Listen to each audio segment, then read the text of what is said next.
Assalamualaikum warahmatullahi wabarakatuh. Alhamdulillah, kita ucapkan kehadiran Allah Subhanahu wa Ta'ala yang telah melimpahkan rahmat dan karunia-Nya kepada kita semua. Salawat beriringan salam, tidak lupa pula kita sapa junjungan umat Islam yakni Nabi Muhammad Sallallahu Alaihi Wasallam. Allahumma sholli ala Sayyidina Muhammad wa ala ali Muhammad.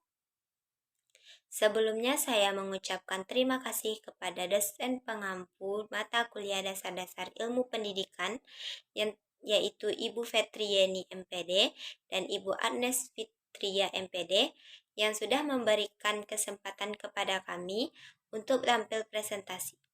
Dan saya juga berterima kasih kepada teman-teman semua yang telah ikut serta dalam presentasi kelompok 8.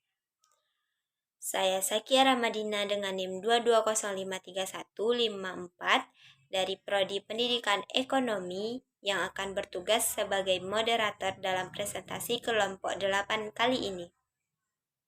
Di sini kelompok kami akan membahas materi dengan judul Pemikiran tentang Pendidikan.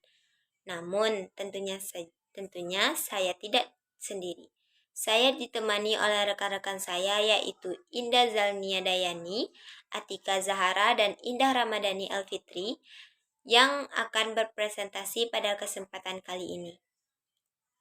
Baiklah, pada kesempatan kali ini izinkan kami mempresentasikan hasil diskusi kami yaitu pemikiran tentang pendidikan. Materi pertama akan disampaikan oleh rekan saya yaitu Indah Zalnia. Kepada Indah dipersilahkan. Terima kasih kepada moderator yang telah memberikan saya kesempatan untuk menyajikan materi pada kesempatan kali ini. Sebelumnya, perkenalkan saya Indah Zalnia Dayani dengan NIM 2205244 dari Prodi Pendidikan Pancasila dan Kewarganegaraan. Langsung saja masuk ke pembahasan materi yang pertama, yaitu mengenai pemikiran klasik. 1. Empirisme.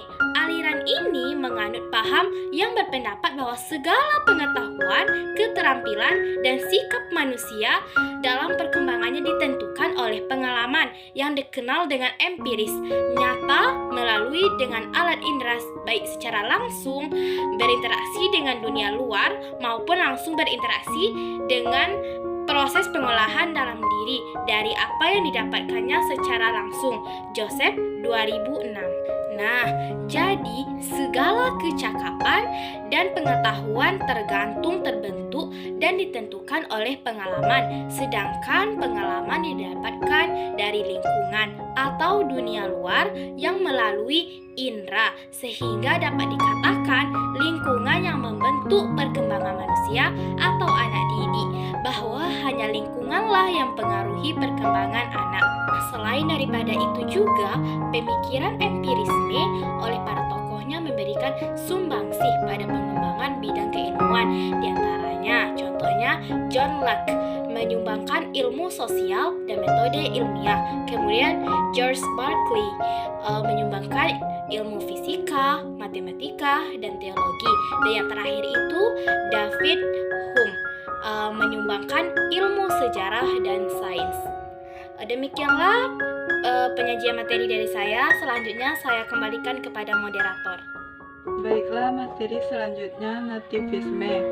Aliran ini berpendapat bahwa perkembangan manusia itu telah ditentukan oleh faktor-faktor yang dibawa manusia. Sejak lahir, pembawaan yang telah terdapat pada waktu dilahirkan itulah yang menentukan hasil perkembangannya. Naturalisme dalam filsafat pendidikan mengajarkan bahwa guru paling alamiah dari seorang anak adalah kedua orang tuanya.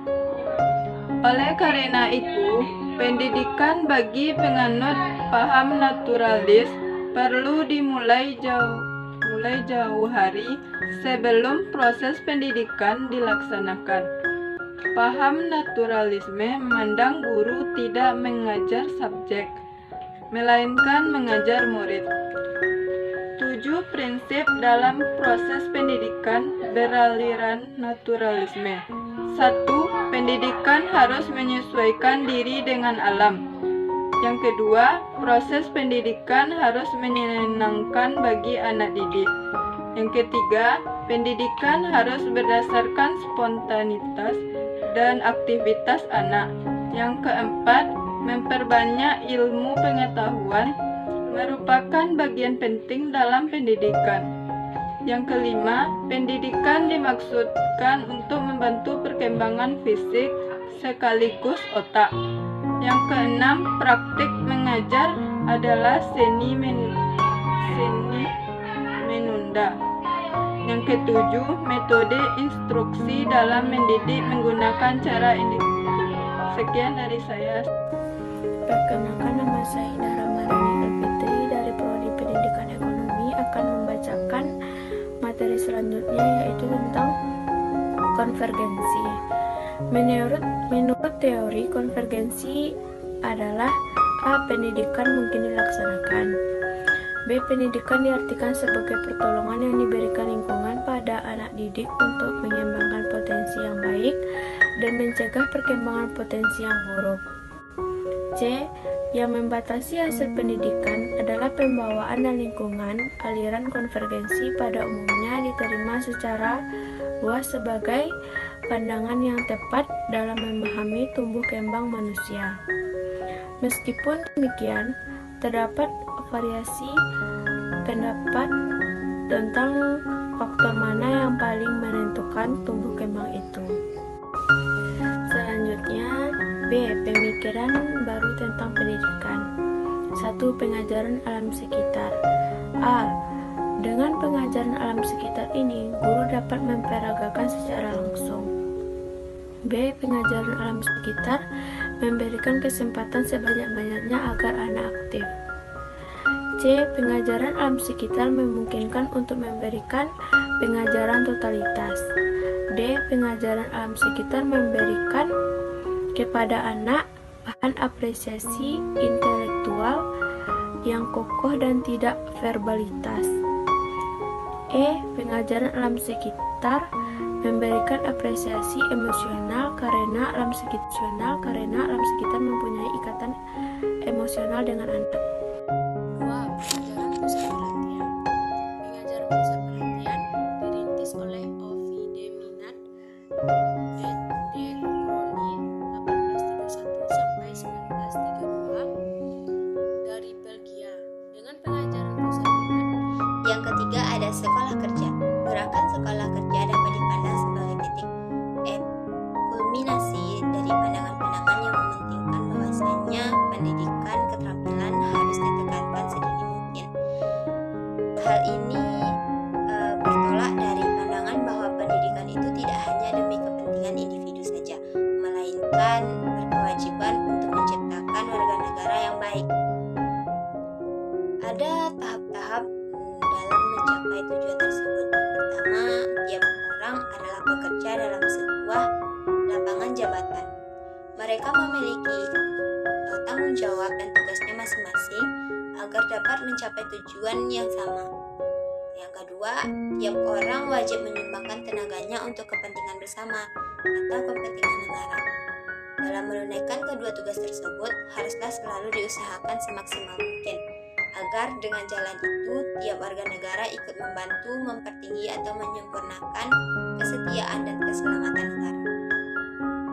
Yang ketiga ada pengajaran proyek. Hal ini bertujuan agar peserta didik mampu untuk saling berkontribusi atau saling berinteraksi antar sesamanya, membina sebuah hubungan sosial sesama peserta didik maupun masyarakat sekitar.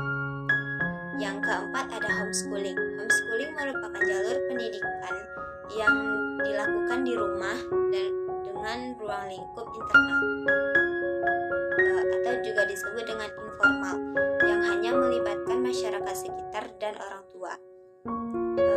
Homeschooling ini dilakukan di rumah dan selalu berada di bawah pengawasan orang tua. Yang terakhir ada sekolah alam. Sekolah alam ini bertujuan agar peserta didik dapat menyatu dengan alam dan juga meminimalisir biaya yang dikeluarkan dalam sebuah pendidikan. Sekian presentasi dari kami, dapat ditarik